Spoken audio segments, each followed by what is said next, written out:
I opened up my talk with the Kobe Bryant Skills Academy back in 2007. What I didn't share with you was one of the college counselors there was Stephen Curry. You visualize where you want to be and what you want to accomplish, and you kind of get lost in the process of day-to-day, grinding it out and working, pulling on ours if you have to. It's just about not losing vision and not losing sight of what you're trying to accomplish, no matter what hurdles you have to go through. So I think that kind of relates to whatever you're doing. Stephen's on that level now as a global icon that I think most people have heard of who he was. And if you do the math, in 2007, this was after his freshman year at Davidson. This was before he blew up on the scene. This was before anyone knew who he was. In fact, he was so unknown at this camp that the coaches didn't even call him by his name. They called him Dell's son because his dad played in the NBA for a dozen years and was a great long-distance shooter.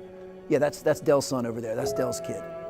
But what he lacked in physical stature and what he lacked in resume, he more than made up for in a few different ways. But the most impressive of which was at the end of the first workout. See, this was a mini camp. This was 2 3-hour workouts a day for 4 straight days, and they were incredibly intense. At the end of the very first workout, just based on proximity, we had never formally met or been introduced. He said to me, "Coach, will you rebound for me?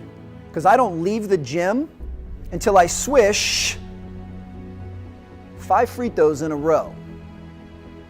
Swish 5 free throws in a row. For those of you that have never personally shot a basketball before, let me tell you, that is an incredibly high standard. A swish, by definition, is a perfect shot. It does not touch the rim. It does not touch the backboard. It gets its name for the sound it makes by going nothing but net. It is the standard of perfection.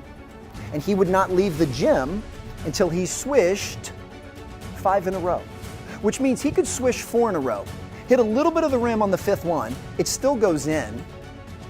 He's still mathematically perfect. He's still 5 for 5, but that was not good enough for Steph. He would start over. And if memory serves, it never took him longer than 12 to 15 minutes to swish 5 in a row.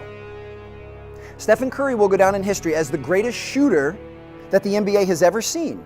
And it's not by accident, and it's not by luck, and it's not because his dad played in the NBA. It's because he's willing to hold himself to an unparalleled standard. And that is the thought that I'll leave you all with, that the standards that you set today, they'll determine who and where you'll be tomorrow. It's about visualizing, whether you write it down, put it on the wall, do something, what your goals are, and get lost in the process of day-to-day grind, day-to-day getting better every single day.